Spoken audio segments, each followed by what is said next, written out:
Hello, everybody. I'd like to call this meeting to order. This is the February 10th workshop meeting of the Governing Board. And if you would stand with me, we'd like to say Pledge of Allegiance. I pledge allegiance to the flag of the United States of America and to the republic for which it stands, one nation, under God, indivisible, with liberty and justice for all. Thank you. All right, we do have a quorum at this meeting. All 9 directors are here. And the first order of business is the approval of the minutes from the January 13th Governing Board workshop. Are there any changes or corrections? No? Seeing none, they will stand as written. Under new business, Mr. Cliff Swan, our CFO. Operating budget assumptions.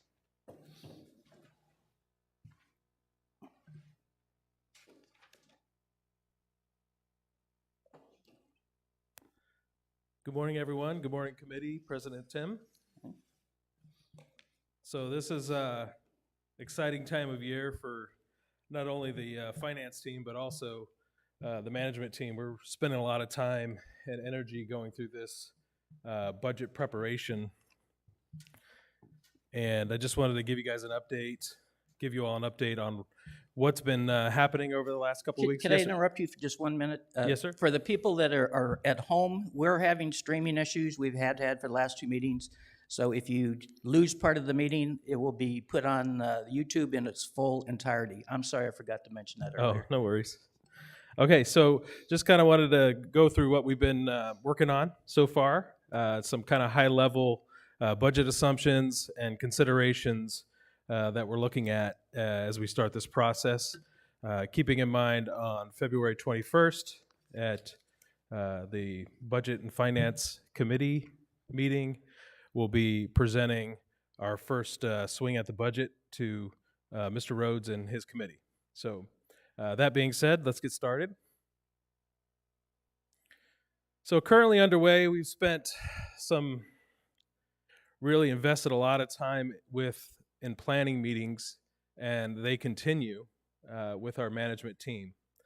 First of all, our largest our largest expense category is our labor, and most important when it comes to, making sure the services that we provide here to our community are in good order and consistent. So that being said, we've spent significant time with our management team on our positions and our seats, and you'll be seeing throughout the budget process a really good presentation and laying out what those seats are departmentally and divisionally. So you'll see that and what the impact and the FTEs of those are. That being said, combing through each facility, each department, looking at all the positions, also working with our HR team to make sure that at the same time looking at job descriptions as well and making sure that everything ties in to a position and a seat, which then ties to our budget and payroll. So spending a lot of time doing that this year, and it will be very good as we not only build the budget, but as we operate throughout the fiscal year 24 and continue to close out 23. We're spending a lot of time on our operating expenses as well. We've met with our managers and detailed the expenses that have been have occurred year to date through December of this year, and asked them to take a look at their projected remaining budget of this year and how much they have left on their spend for this year, and what are some of the items, what are some of the challenges that we're going to have to continue to budget for in the next fiscal year when it comes to those operating expenses. So spend a ton of time doing that as well. And then looking at our fee structures and our dues and our fees, and how do we compare also to the association planned community market when it comes to our fees and how we compare to them. And then, the overall budget prep and reporting by the finance team, Terry is integral in that, and the rest of the team, and Dave on the financial analysis side, and spending a lot of time making sure that we can report to you and what the results of those budget items, when they come to fruition, how we communicate that to you and to our community. And then finally, with all this information, honing in on our set in stone budget assumptions, because we're still doing that right now, because we're still compiling this data. But that's kind of what's currently underway. As we look at, as we have these meetings and we're planning with our management team and getting feedback from our community and from our employees, there's some needs and considerations that are definitely at the forefront. And, salaries and wages and benefits. If you look at our wages, we did a lot of work in fiscal year 23 to do some analysis, also to get on the market, so to speak, with our job positions and being competitive in the job market.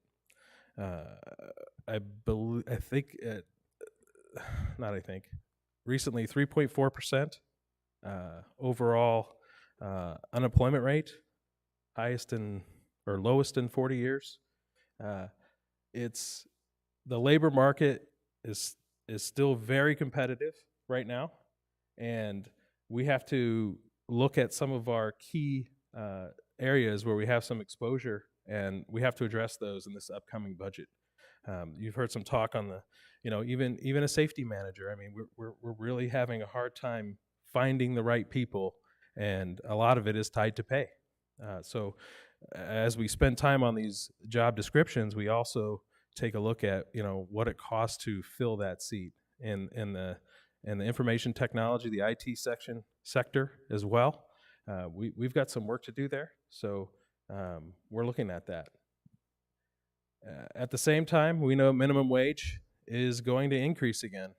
The state is getting us as close as they can to a $15 an hour minimum wage rate, and that's going to continue to take place. So the impacts on us, not just for those minimum wage positions, but what happens with the rest of the job scale when that minimum wage goes up? Well, it creates compression in our other areas. So we have to address that as well.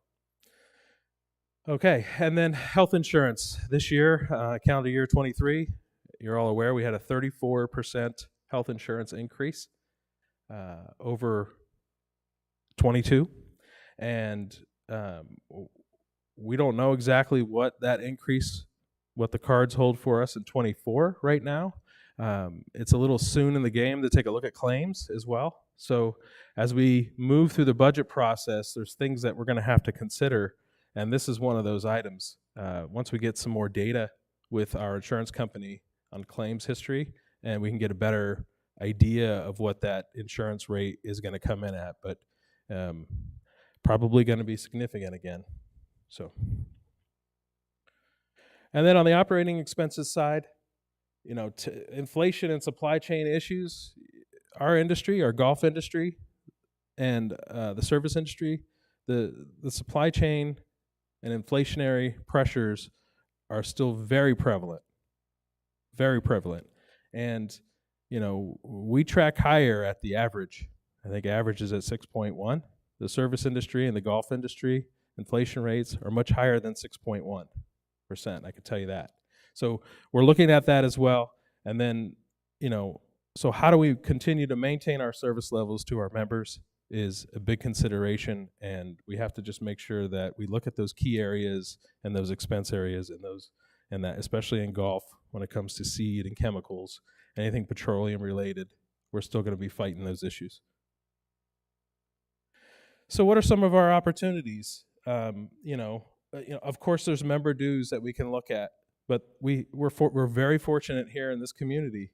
We've got a lot of other funding sources to help us with our operations and also feed our reserve fund, because at the end of the day, that's what it's for. That's what it's all about, is the reserve fund. So in addition to our member dues, we also have guest and tenant fees that, we haven't done much in those areas recently, and we're going to be looking at those. Food and beverage and merchandise, we want to provide a low-cost avenue for our members to enjoy the amenities here, but, we may need to look at food and beverage, increasing some prices there. Of course, there's bowling and golf, and we have an opportunity on the fees side, but we also have an opportunity on the rounds and lineage side as well. So can we increase the rounds? Can we increase the lineage in those areas to help us bolster our revenue? And then we've recently taken some measures on our operating cash to get a return on that, especially with the high interest rates right now, and we'll continue to look at that as we move forward into the budgeting process and fiscal year 24. And then special events, that's a great thing for our community. We provide a very good value and a very good product, what you get for that value. And, we've got a great team in our special events area, and we're seeing the fruits of that this year, and we're going to continue to see that next year.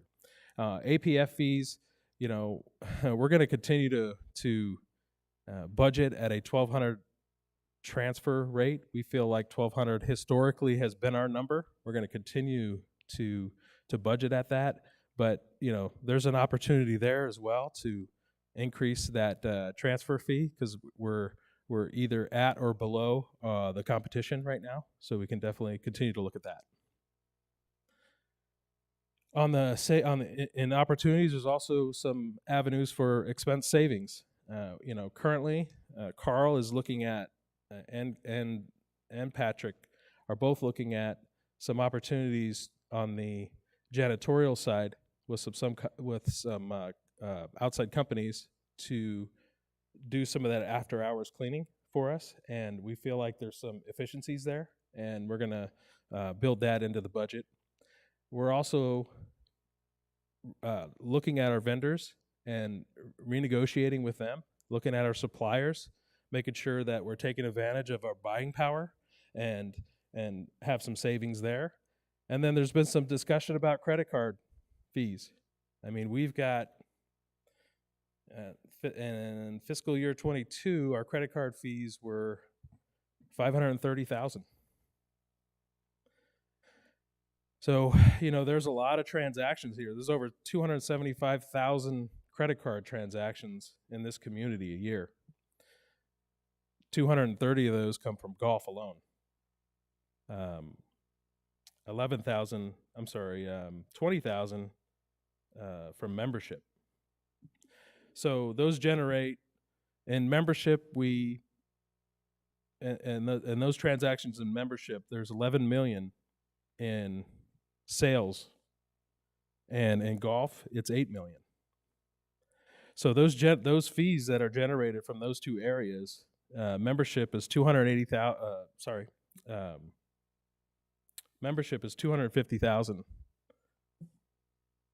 in fees, and membership is $280,000 fees, and golf is $220,000 in fees. So those are our two big areas of that $530,000 that we can take a look at, and we're gonna present this at BNF and come up with some ideas and possibly a recommendation to this board, and take a look at that for next year.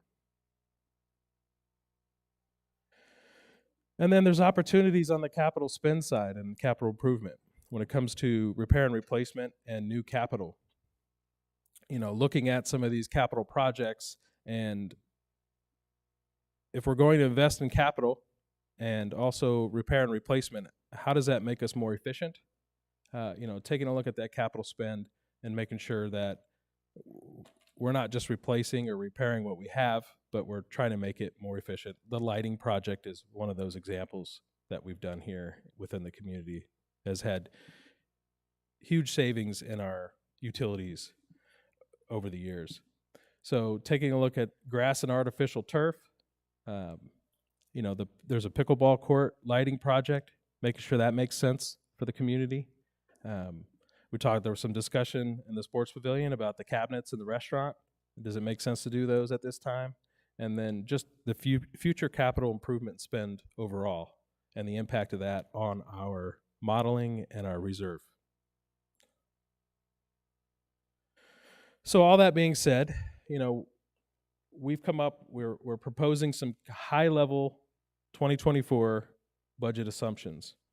So in the income from operations section, and on the revenue side, currently looking at a 6% dues increase to address these issues. 5% in golf and all other. Again, this could be in the form of, this revenue increase could be in the form of more rounds and more lineage, more transactions, or fee increases. On the expenses, in salaries, wages, and benefits, 7% increase in wages and benefits, and 5% in all other. The handout says 4%. That's a typo. It's 5% in terms of the, kind of overall where we're at right now, high-level assumptions. Now, these could change, but this is what we're thinking right now. And then on the capital side, again, continuing the 1,200 title transfer rate and increasing the APF fee another $200 to $4,400 total. And then on the capital improvement spend, $5.2 million in R&R has been recommended to this point, and 193 in new and 400 in allowance.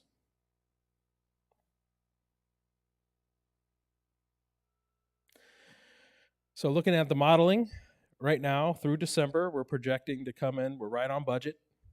So for fiscal year 23, being right on budget, the capital spend that we have allocated for this year, coming in at an FFB percent of 49%. That's where we're tracking right now. And then with this budget, coming in at 50% on the FFB percent for fiscal year 24. And then you can see the modeling from there out to 28. Note here that, in new capital spend, you'll see that from 25 through 28 in the modeling, there's a healthy amount of new capital spend in the modeling. And that's built in there for some of the master plan initiatives that may get approved down the road. And so that's something to consider as we're looking at our future year modeling impact. So some important dates coming up. I talked earlier about the February 21st BNF meeting where we present the first draft of this budget. And then March 10th, the governing board, will receive a draft of the financial plan to study. And on April 7th, there will be a governing board workshop to review. And April 12th and 13th, we've got community forums set for the community to come and present to them and get feedback. And then on April 20th, the capital items over 100,000 are set to be approved. And then on May 16th, a final BNF review with May 25th being our governing board approval of the annual financial plan. Now, there'll be plenty of touch points in between there as well, but these are kind of important dates in the process. Okay. That's it. Any questions? We have any questions from the board? I would like you to pay particular interest to the assumptions that they made on this.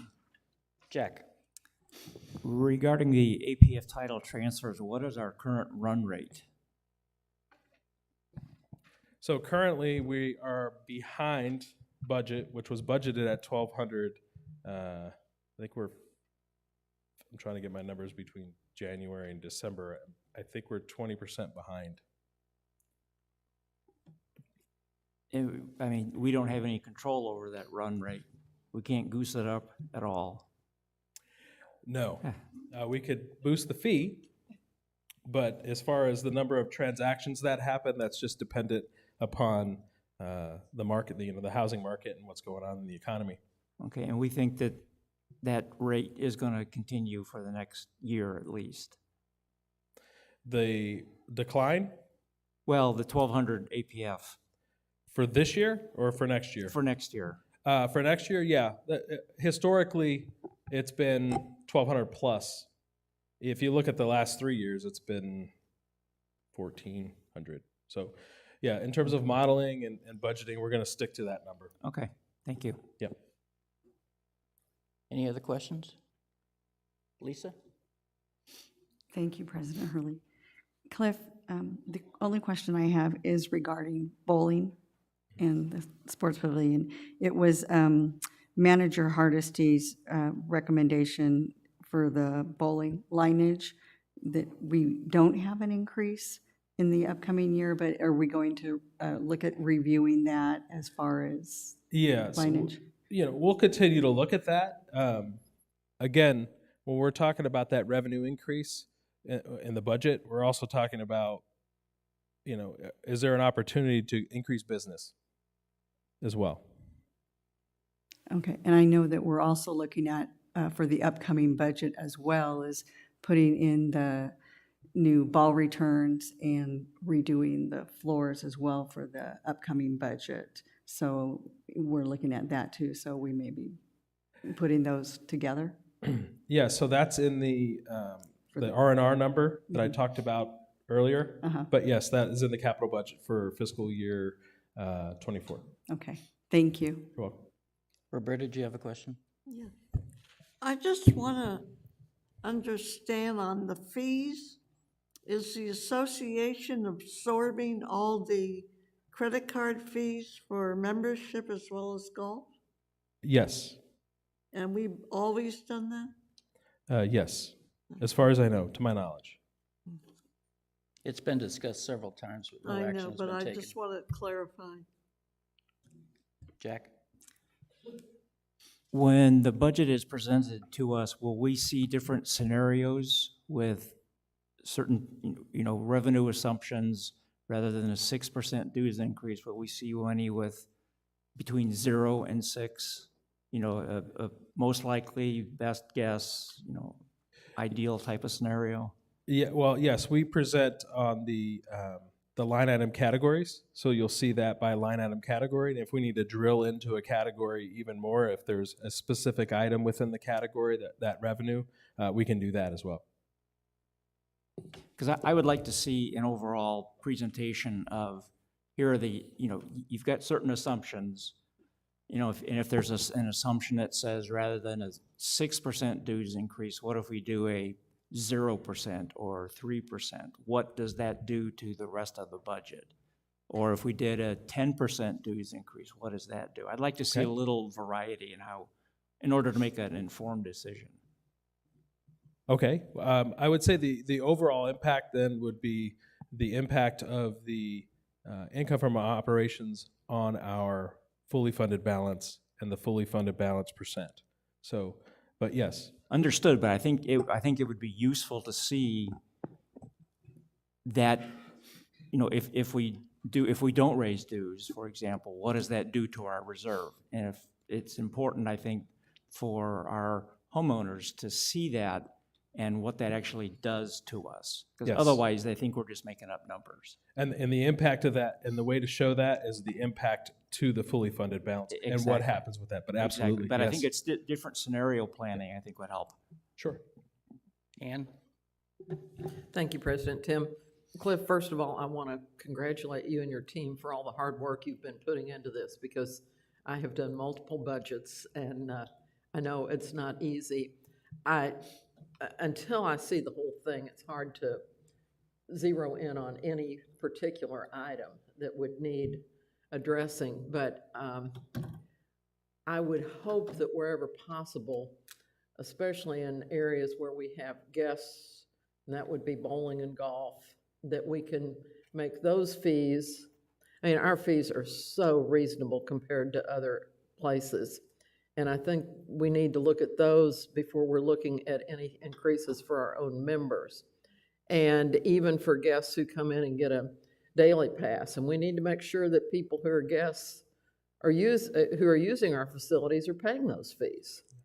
You know, I hear stories that people are sneaking in and not having to pay those, and that's not right. Yeah. But I think whatever we can do for our members, and I'm hoping our members will understand that just as our household expenses go up, the expenses go up here too, and it's just a fact of life. Inflation has been very high, and when it's running over 9%, if we could keep a membership increase to 6%, that's not bad. Yes, and that you bring up a great point though about, you know, making sure there's the fairness doctrine, of course, but, you know, and that's part of that market analysis as well with our fees that we charge. What are we charging for these outside fees, and are we on the market and making sure we're taking full advantage of that? Right, and we need to, because our amenities and what we pay for are first of all for our members, and that's where we need to focus, is that our members are getting the best deal, and we're not making our facilities available to outsiders for them to get a bargain. So anyway, thank you for all the work you're doing, you and your whole team. Sharon? Sure, you're welcome. I'd like to just, as to Jack's comment about the 2% or 4% or 3%, I'd like to see what you change in the budget if you have to be at 4% or if you have to be at 3%. I don't want you to just come back and say the bottom line is this. I want to know what categories you're taking the money out of and what that looks like in regards to it. So do we have to do increases at 7%? What happens if we made increases at 6% on raises? What happens if what items can we change that are already set that you have to keep, and what things don't we have to keep? Okay. In addition to that, I have a page and a half of questions, so I'd just like to give them to him. Sure. It's marked by stuff, and then I'll give it to you, and when you can answer my questions, okay? Because I didn't have the opportunity, I just had the opportunity to read what you wrote here, and I have questions. So okay. I don't need to take the whole thing. All right. Any other questions? Harry, do you have any questions? Roberta? Lisa? No, you aren't. Dick? I have a question, and that is this. In order to figure out how much more income you need to get the expense side finalized. So Correct. that you know what your expenses are before you can start asking for more money. That's so correct. When can we expect that to be finalized? February 21st. At the BNF? Yes. Now, we'll continue to tweak it because we also have to look at current year and how that's tracking. So we have our projection right now through December, and we're projected at our budget. We're in the process right now of finalizing, or probably in the middle of the process of finalizing January. So as we go through the process, we'll have to take a look at that as well. Okay. Sharon or Dick? Who is that? Sharon? Microphone, please. I wanted to ask in relationship to that, could we have it before the board meeting so that we could look at it? Because giving it to us at the board meeting or the night before makes it a little difficult to verify everything, so a day even or two? It's going to be at the BNF first before Okay. we see it. Thank you. Yeah, so we'll have it to, yes, we'll have it at the BNF, and then as we make changes, they'll be posted on the BNF meetings in between when you formally, that's just you formally receive it, but, and when you receive it in that workshop, it's not even discussed at that point in March 10th. That's just a formal presentation. All right. Anything else to add before that? Oh, I'm sorry, Dick. Yeah, this is really just a matter of confirmation. One of the things that is, to me, is the absolute most critical in however we configure the budget is that final FFB. So, and that's the barometer for our financial health. Do I understand it right that you can compute that kind of on the fly for us? Yes. Okay, because that's very important, because that will be always a question that I'm going to ask you. What does this do to the FFP? Yeah. So just quickly, I don't want to get too much into the weeds here, but I think it's important to know. Can you put it back in presentation mode?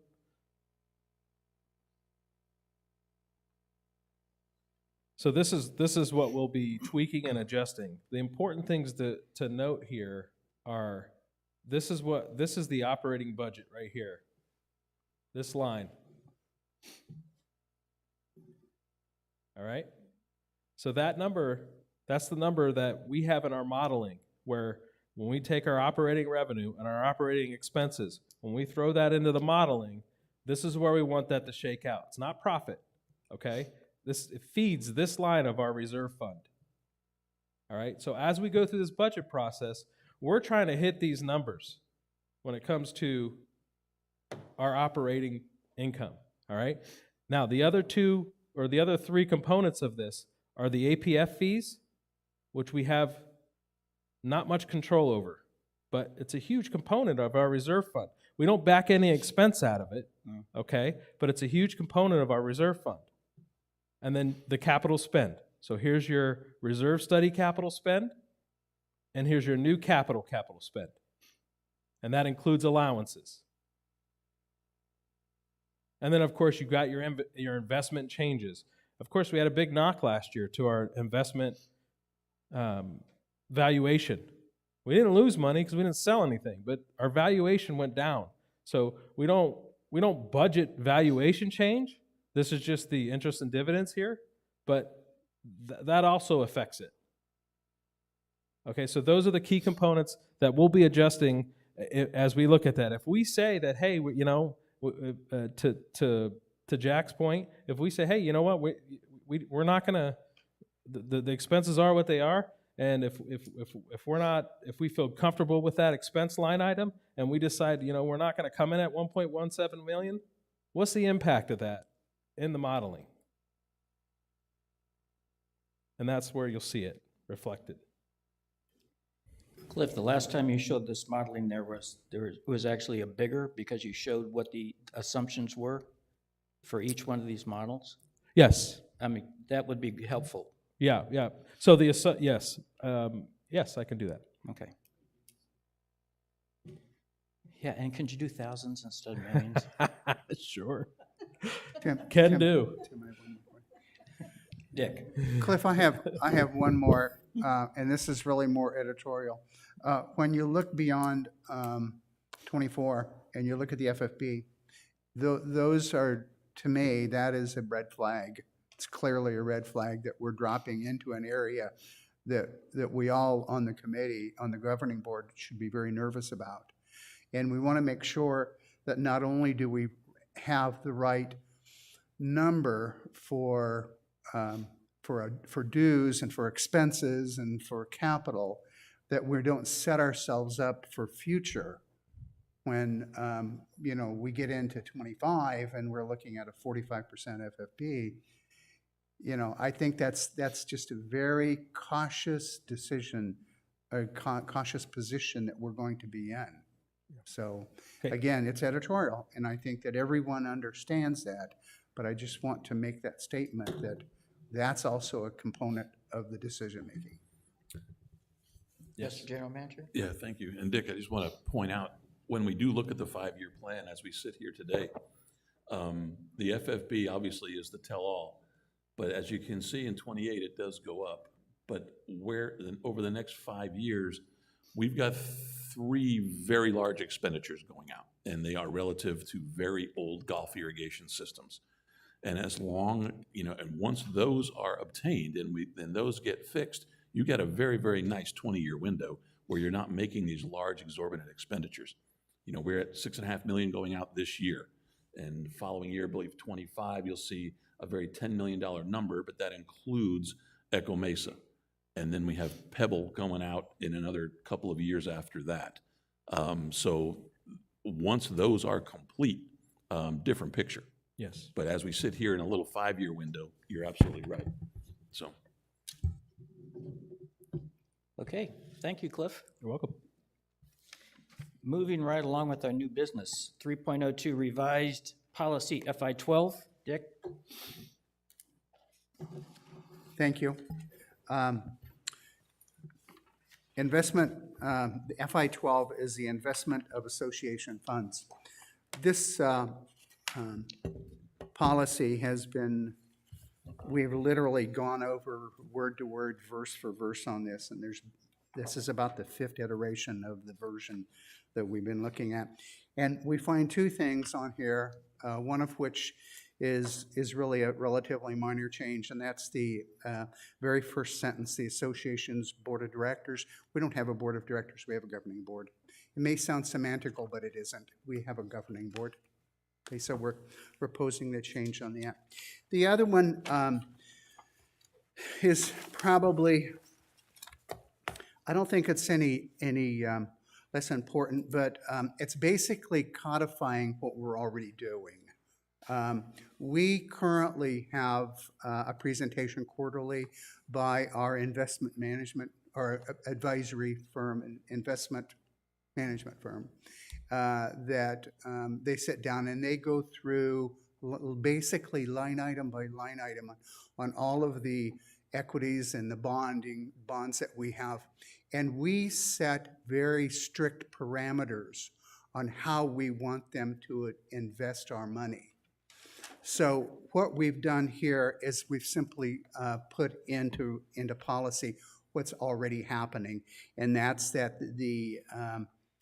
we've struck out monitored by the Budget and Finance Committee and replaced that by shall be managed by a professional investment advisory firm. The professional investment advisory firm shall report portfolio performance quarterly to the CFO and the Budget and Finance Committee.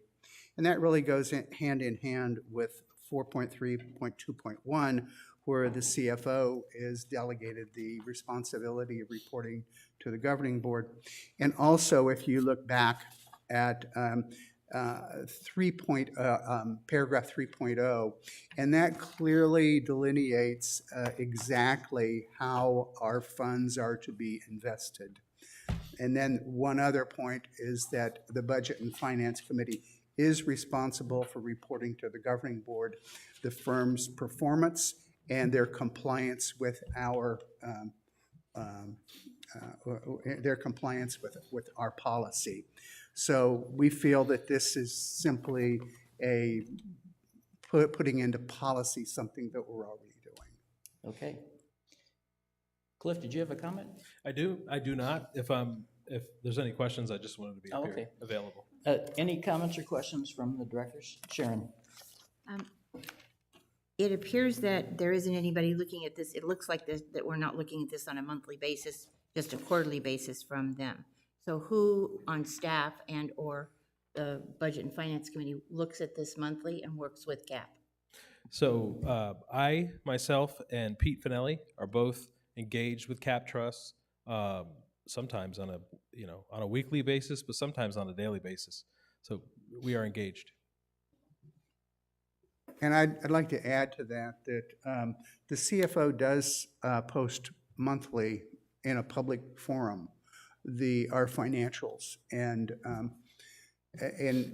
we in the Budget and Finance Committee are very attuned to that. We follow it, and will grill Cliff on performance throughout the year. So. And as well, with our ETF, how we're invested in the ETFs, we report on those valuation changes monthly as well. So those are reported on our financial statements. Thank you. Okay, any other questions? All right, do I have consensus to move this to the governing board meeting for a vote? Okay, it will be moved. 3.03, Charter Member Club updates. Okay, we have two subcommittees, the Club Track Subcommittee and the Tournaments, Leagues, and Special Events Committee. I'll do Club Track first, since it's the easier of the two. The standard reports that were decided upon to go out beginning in January, the subcommittee is going to follow up with the club presidents, who some have received them, some have not. So there's still some bugs to work out, so they are following up on that. And once they've done that, they will continue to look at the other part of their charter, which is to develop a wish list of features, future features for Club Track. So that's that one. The Tournaments, Leagues, and Special Events Committee is working quite hard. They've gathered all of the information from all the clubs. They've made one round of all of the clubs and then some follow-up meetings with certain specific clubs for future clarification of their survey results. They are now in the analysis mode where they're looking at all the data. They've got certain dates that they're expected to hit. The first one being the March 7th Chartered Clubs Committee meeting, where they will present an overview of their conclusions and their definitions, those types of things. And then there are other dates that they will hit in order to get it to the governing board. I believe I forget the date off the top of my head, but it's before the end of the fiscal year. That was what I was going to ask, when we'd have recommendations to be able to act on. Yeah, they will before the end of the year, before the end of the fiscal year.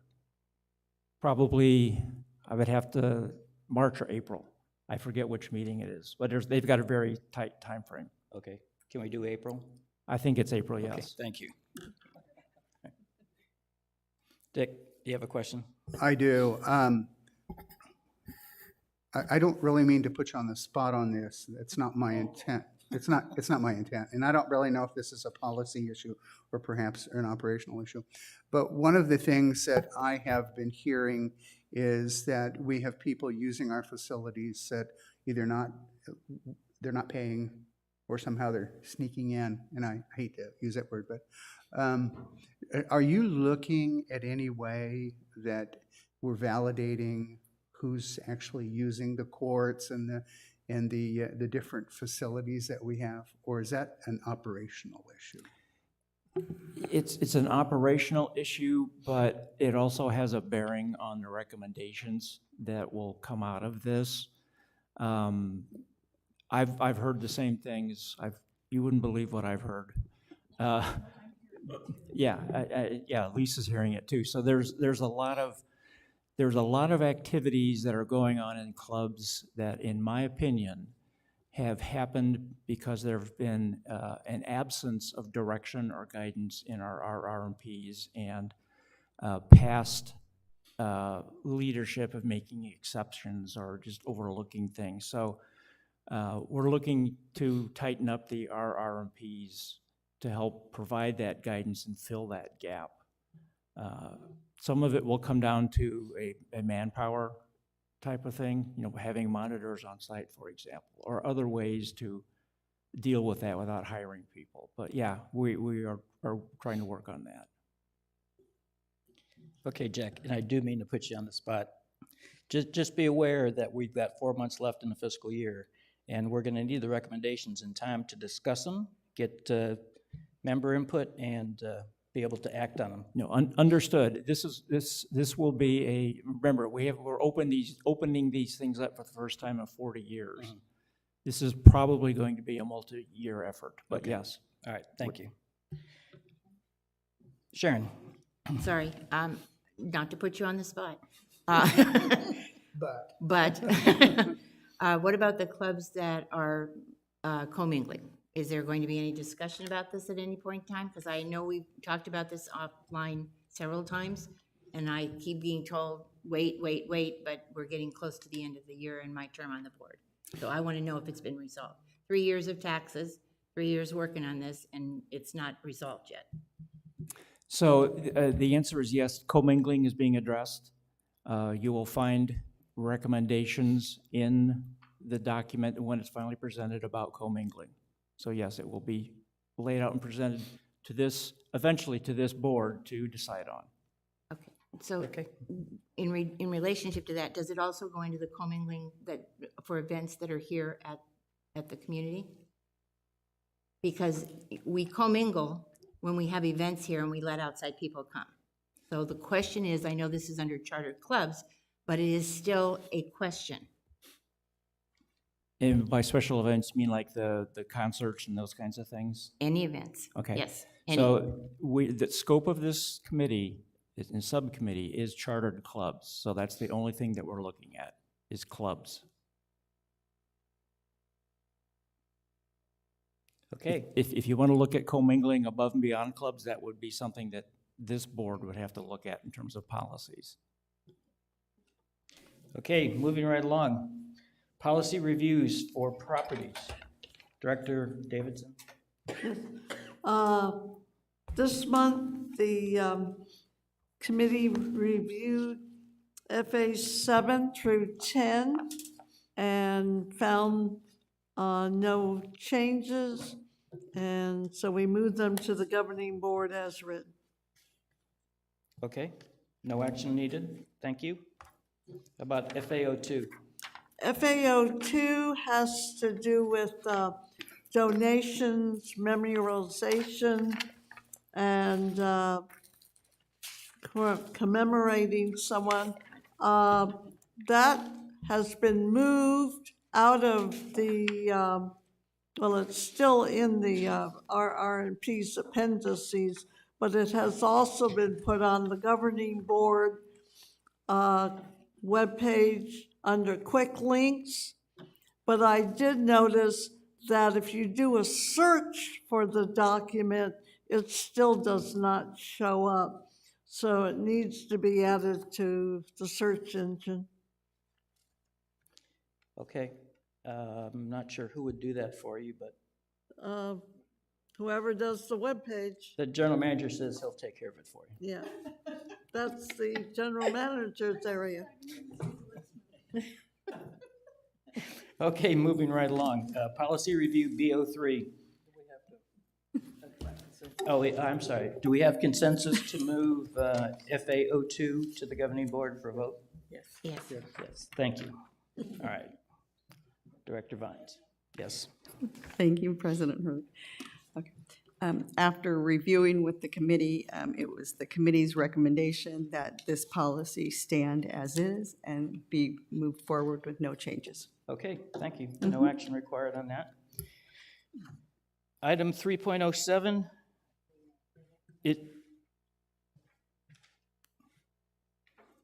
3.07 is being removed from the agenda. It will be addressed at a future meeting. 3.08, the status of the end of the month reports. With the technology that we have available to us now, attending meetings and having YouTubes, and particularly since they're archived, you can go back and look at them at any point. And with the minutes that we put out for each meetings, the board has decided that the end of month reports have run their useful life, and they will no longer be provided. Okay? All right. You can keep writing them, Jack. All right, rental age qualifiers discussion. General Manager, Mr. Bill Schwinn. Thank you, sir. I'm going to invite Mr. James Riley down and join me at this microphone in case any questions arise that he might want to join in on. But just want to talk a little bit about governing board policies and how it pertains to rentals and age qualifiers within the Sun City West community. Recently, as early as 2002, this Retire Better Now program nationally has identified 10 of the best 55-plus communities in the United States. And congratulations, we are one. And so, again, Sun City West continues to rank very, very high in the United States as far as one of the better places to reside. And we, as your operating team, want to make sure you stay that way. And so one of the things that has come up is who lives here. Are you 55, and can you live in a 55-plus community if you're under the age of 55? Do we know the answer to that question? There's a lot of answers to that question. So it's sometimes pretty gray. So we have HOA standards, and we have our own bylaws and policies that we enact and operate under. But 55 and over communities prefer permanent residents over renters to establish community relationships, and renting out property is uncommon. Not so much anymore.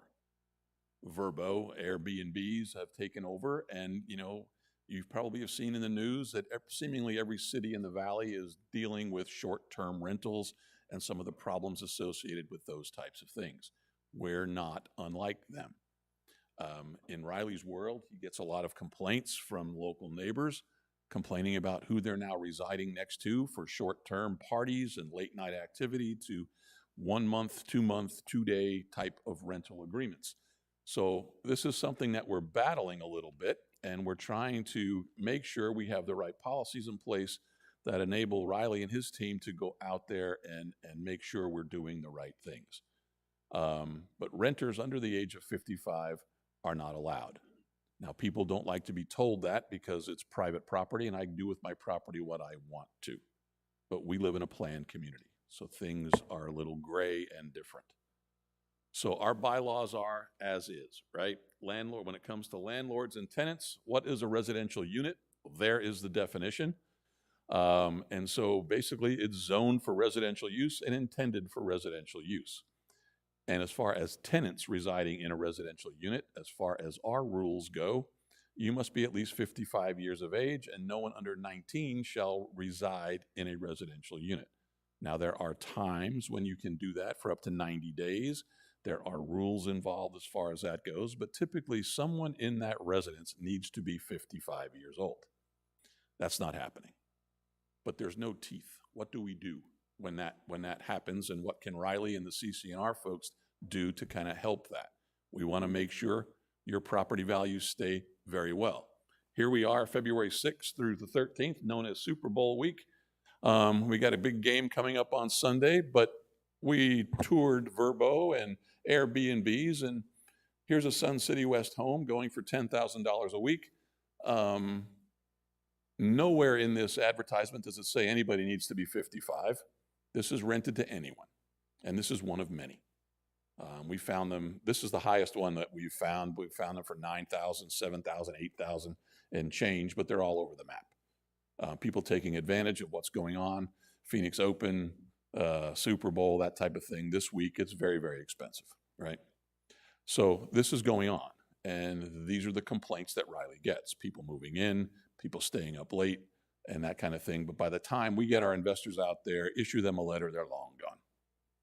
So the state of Arizona has rules and laws that expressly require HOA associations to enforce the rules with uniformity. That's good, right?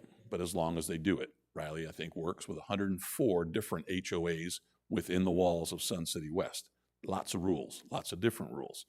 So him and his team deal with whichever little pocket of neighborhood we're having an issue with, and we hope to make sure that things are enforced the way that people living there want them.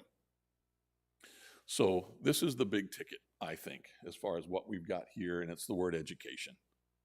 We have to work with the HOAs, we have to work with realtors, we have to work with people who live here and work with our media team to make sure this gets out.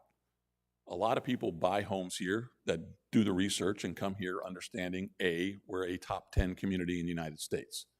A lot of times people inherit homes and they don't have any idea that the rules apply to them. You know, mom and dad, grandma, grandpa own a home here, it gets willed in some sort of trust, and people living not anywhere close to here are paying annual dues that they kind of freak out on because what are you talking about? And so the education process has to begin at that point. So rules and bylaws need to be enforced in every HOA because they're all different. They all have different quirks as far as various rules and regs go. So that part of education needs to happen. The rules in the community, we want to make sure the community stays safe. We don't want to turn this thing into a rental village. And we want to make sure your property values stay high. It's very important. So without consistent rule enforcement, you know, owners are kind of less inclined to follow them. You know, if you look the other way, we're dealing with this, you know, at the club level when you talk about people sneaking in. Well, we've always played tennis here in the afternoon, Bill. No one's ever cared. Is that what you want? Because we can put that in a policy tomorrow and this problem goes away. Open up the doors. If that's what you want. Seemingly, it's a tough issue, right? Here you're talking about private property. At our facilities, you know, you're talking about people who live here, but they want to play, whether it's tennis, pickleball, whatever, when they want to and with whomever. But, you know, there are rules. But if you don't enforce the rules in a standard form, that's when things get a little wiry. So here's where we are.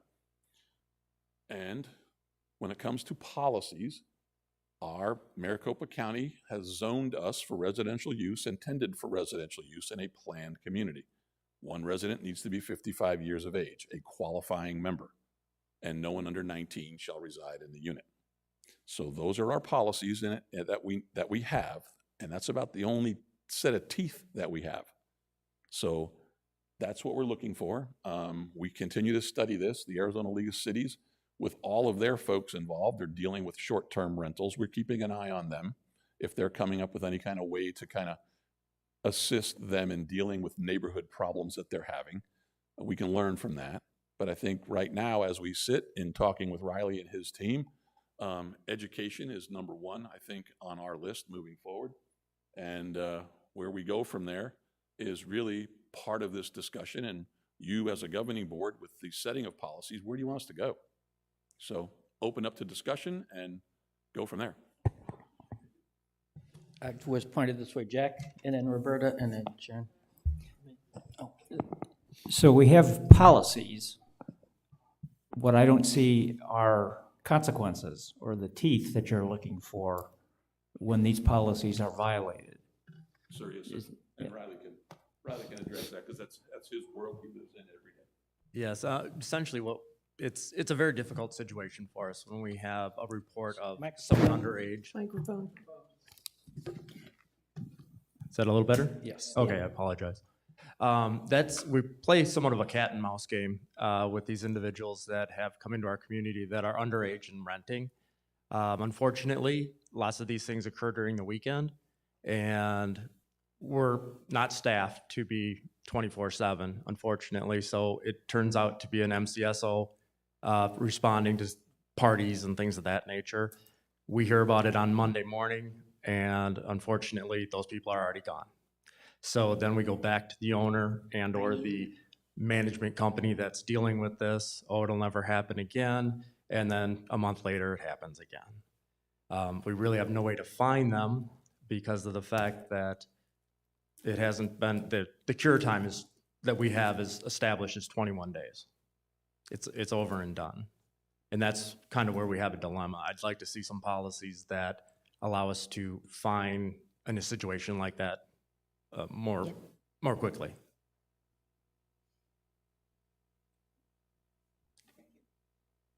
Roberta? Go that way. All right, as somebody who deals with rentals every day, first of all, it says some states such as Arizona. This is a fair housing law. You have to treat every renter and every rental person equally. So if you require that your policy says that it's supposed to be 55 to rent, then you have to enforce that for everybody. No exceptions. Correct. Yes. So I know Sun City has been dealing with this, with wanting underage person to live in the community. All you have to do is pick up the independent, and you know about that. But I think the main thing is right now, and I think PORA would be the best committee to deal with it, is the legislature is working on changes to the short-term rental law. Unfortunately, we have certain members of the legislature who own a lot of these rentals, and so it affects what gets passed and what doesn't get passed. But I think if we work with PORA to make sure that these laws don't undermine what we're trying to do would be helpful. Okay, Ann? Thank you, President Tim. Our bylaw 2.04 on landlords and tenants lays out what it is for Sun City West, but you also referenced all the HOAs in our community. Can an HOA put in a codicil or whatever you want to call it that would supersede this? So if I have an HOA and I say I'm an HOA, I want to let people under 55 rent here, can I do that? HOAs have the ability to change their own interlocking bylaws within their own little units. It requires a majority vote, if not all of them, or 100% vote to change a bylaw in an HOA. Riley can speak on that a little bit more in depth and detail.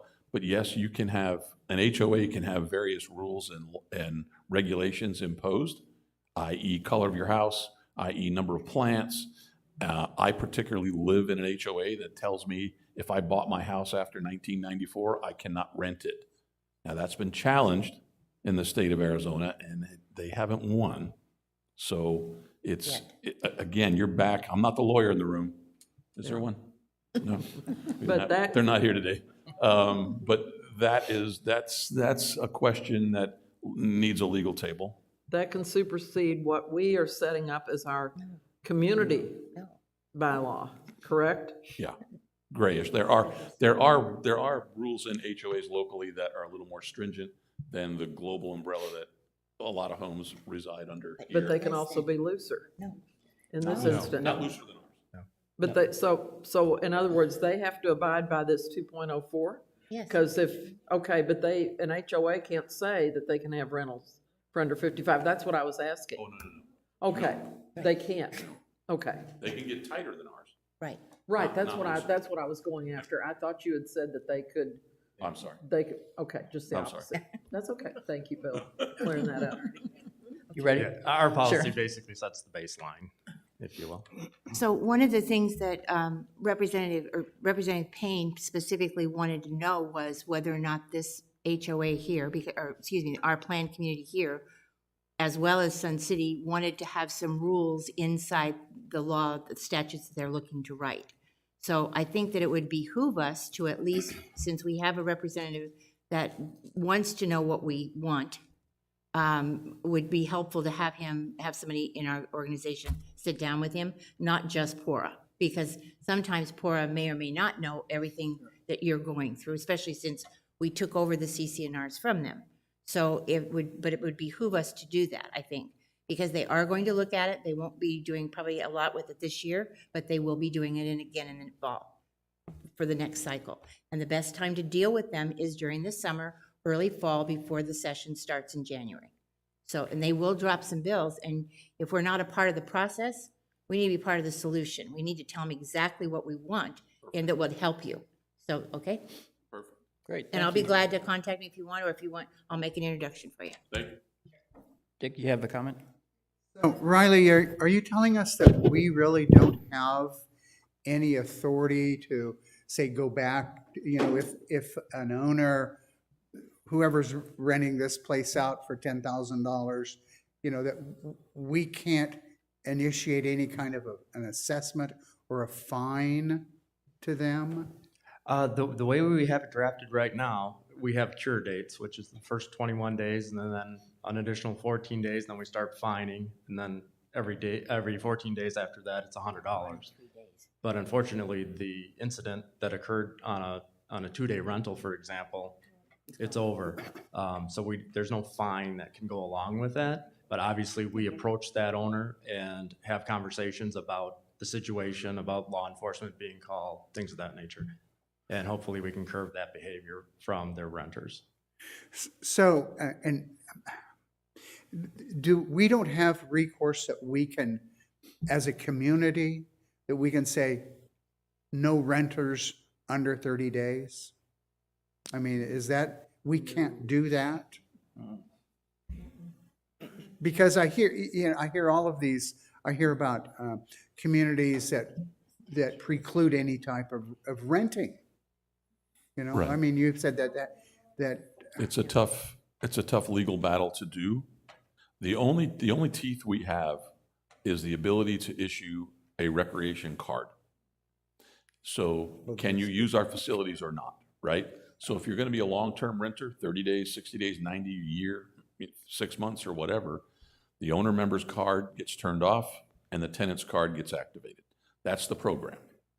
That's what's encouraged and that type of thing. But short-termers or people who rent for 2 or 3 months that don't really want to use a gym or swim in the pool, but they can still golf, they can still bowl, or they don't even use our facilities at all. They want to come here for spring training and whatnot. And if they're not active in the recreation centers, we don't know they're there. We get it we get notified due to the neighborhood's upset about it because all these cars parked in their yards and coming in all kinds of times of day and night, staying out late, raising hell, making noise. Those are the things that activate them to come see Riley to fix the problem. Well, it seems to me we're caught between a rock and a hard Yes, place sir. here. That's why You I'm know, standing here today. That we're required to enforce our rules, yet we have to get a legislative solution to do that? I mean, is that what we're facing? On some, yeah, on bylaw changes and rules and that type of thing, yes, sir. Almost, yes, sir.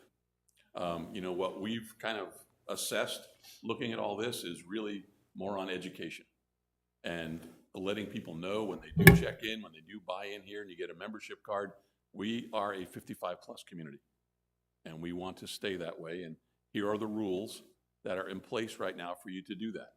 Age qualified resident, no one under 19. Sharon? It seems to me that you also need we need a policy that'll be able to fine. I think that we need to change we have to give them something that says that Riley you're not gonna wait 21 days on a 2-day rental. So there has to be a way he can fine them if we're having problems with the owner. You know, that will stop the owner from doing a 2-day rental where they don't know anybody, A, renting it to somebody under the age of 55, and B, if they have noise complaints and the rest, you have to be able to stop them in some manner. And you can't wait 21 days because it doesn't give you any teeth in that. I appreciate what you're saying, but we're not a city. We don't have a police force. We can't exactly go out and tell them not to do something. We're limited to what's in their CC&Rs and enforcing what's the CC&Rs. Right, but we do say that you're following these rules, and if you don't follow them, there are consequences. Like we said, what are the consequences? There's no consequences to it at all then. The You have to be able to put the consequences, consequences. the consequences for violating the CC&Rs is what Riley said, the letter, the 21 days, all that sort of thing. Doing something on a short-term basis, that is the problem. But can't we change the CC&Rs here for us to be able to put teeth into it? Gary, would you like to talk about changing CC&Rs? I know he did all 104. Tim, I got a remark. Okay.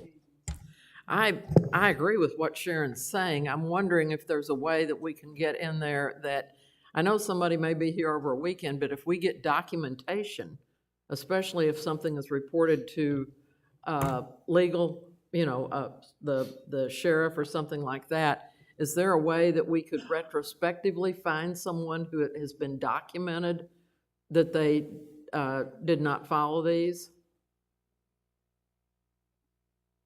I'm asking Riley and Bill, Roberta.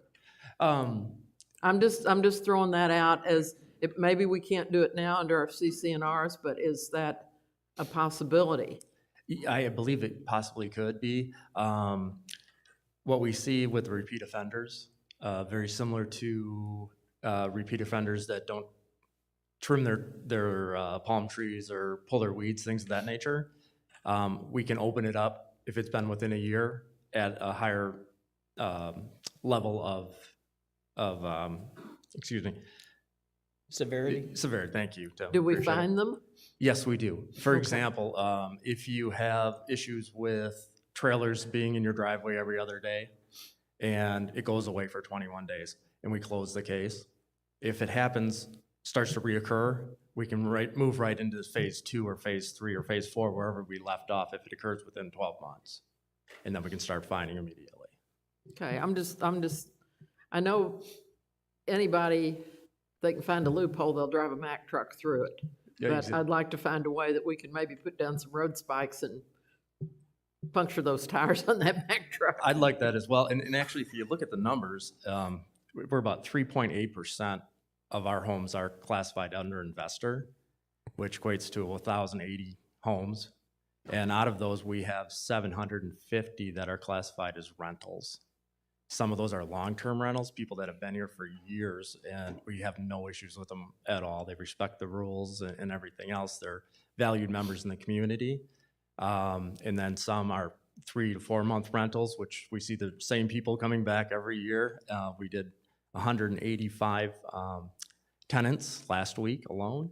And many of them, they still have their cards from last year and renting the same house. They know the rules, they follow them. It's great. Unfortunately, we have a handful that just do not follow the rules. We have some owners out there that have subdivided single-family homes and are renting 2 halves of a home to multiple people, and they're the ones that we really are encouraged to go after. Okay. Harry?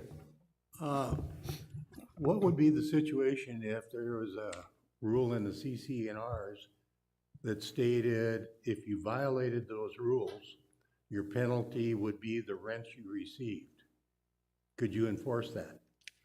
It would be very difficult. And that's one of our biggest problems is some of the underage people that we have here. The property might be in the estate of, in other words, grandma, mom or dad has passed, and you have 2 40-year-olds living in the house. We don't know that until they either try and get a card or they're reported by a neighbor. And then we do an age verification form, which we send out to them. We have them come in with ID to prove that they're who they are and what age they are. Well, I understand in a situation like that with an estate, but I'm thinking of the short-term renters where they're getting the $10,000 for the week. Would they be a little more cognizant of the rules if they knew that their fine would be the $10,000 that they got? I think that would require some legislation to be written. I know that when you look at, for example, Glendale, even Phoenix, they're approaching this pretty aggressively. And unfortunately, being unincorporated, it's going to have to be something at the county or state level for us to have any of that. Well, I fully support giving you a policy to help you enforce these things, although I do think that we would need to go to the lawyer to find out exactly what we can do and what we can't do because of, as Roberta says, FHA. I mean, that covers a lot of what we do, so. Appreciate that, and that's the direction we're going. But initial steps here, we're really hammering on the educational side as best we can, and then Riley is going to continue to compile the statistics that we're seeing and the complaints that we're getting, and so we can hopefully come up with something that's legal that we can kind of move forward with. But right now it's tough, and I just want to get this out in front of you, and you'll probably be seeing this sometime in the future. Okay. One other comment? Yeah, just a suggestion, when you send out the bills to everybody on your dues that are due, could we put something in there specifically with that? We could, and we do have a very nice trifold brochure that we use, and I give it to wouldn't- kind of everybody we come across, and giving it to various HOA groups, their presidents and whatnot, at their meetings when they have their neighborhood meetings, to pass that out as well. So really, it is part of the educational process. Yes, ma'am. Okay, thanks. Thanks, Riley. Thank you. All right, we're moving into the comment portion, board comments. Kay, I'm going to start with you. Do you have any comments today? Sharon, any additional comments? No, thank you. No comments. Ann? No. Jack? No. Lisa? No comments. Harry? No comment. Roberta? Okay, we'll open it up if anyone in the audience has a comment. Tom has a comment. Would you give us your name? I think I know your number by now personally. Thank you. Tom Jones, 110-390. I'm the president of ARC this year, and we are having a car show tomorrow.